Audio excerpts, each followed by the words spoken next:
Kapag lagi mo siyang naiintindihan, hindi niya naiintindihin yung nararamdaman mo.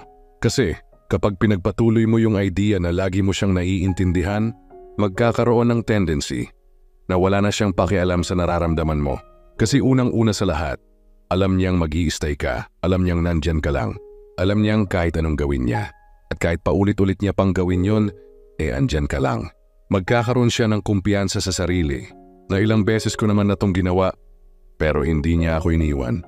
Kasi akala niya hindi mo kayang gawin, kaya madalas napakahirap ibigay yung understanding na gusto niyang ibigay sa kanya. Kasi nakakatakot.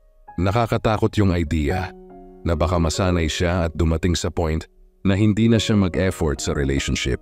Kasi alam niyang nandyan ka lang.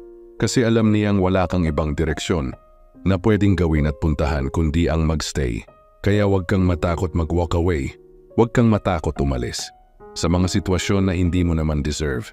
Kasi unang-una sa lahat, deserve mong mahalin pabalik.